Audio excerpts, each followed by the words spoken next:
On va terminer en musique avec le groupe Noir Désir qui est actuellement en tournée dans l'Hexagone. On a choisi Noir Désir car il a reçu récemment le Grand Prix du rock français et en plus, ça ne gâte rien, ses textes débordent de poésie. Pascal Deschamps et Bernard Puisseau sont sous le charme.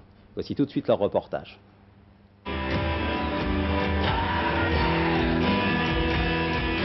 Quatre mois de tournée dans toute la France, il craque le chanteur. Après Lyon, Bruxelles et avant Bordeaux, sa ville d'origine, le groupe Noir Désir avait posé ses valises sur la butte Montmartre, tout près de l'Élysée du même nom, où devant l'afflux des réservations, il a dû faire 3 fois plus de concerts que prévu. La rançon du succès pour ce groupe qui en quelques années a conquis le public, la presse et la profession, sans pour autant perdre son âme. Avoir un public plus large à tout prix au sens vendre beaucoup plus de disques, si ça doit être fait en faisant n'importe quoi ou en faisant des concessions qu'on supporterait pas, c'est complètement idiot puisque de toute façon le groupe n'y survivrait pas. Et puis c'est une question d'éthique, pour employer un grand mot.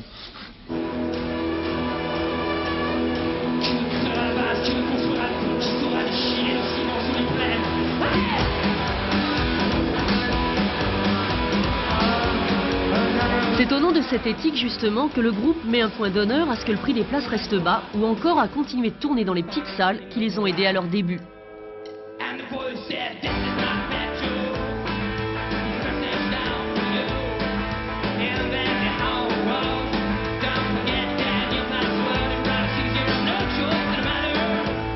Côté texte, même rigueur. En 13 chansons, leur dernier album, magnifique, égratigne les fausses valeurs du monde moderne. Exemple, The Holy Economic War. Traduction. The Holy Economic War, c'est la sainte guerre économique, c'est-à-dire ce qu'on vit par contre tous les jours, ce qui va être ce qui va être en pointe au moment de la formation de l'Europe. Enfin, c'est ce qu'on va vivre, tout devient plus dur, je crois. Et dans laquelle vous ne vous reconnaissez pas du tout? Ah non, bah alors là, pas du tout. Là, il y a les valeurs du monde actuel, pas du tout. Noir Désir, un grand groupe de scène qui a conquis aussi les publics japonais et soviétiques. Un grand groupe tout court qui ne chante pas pour ne rien dire.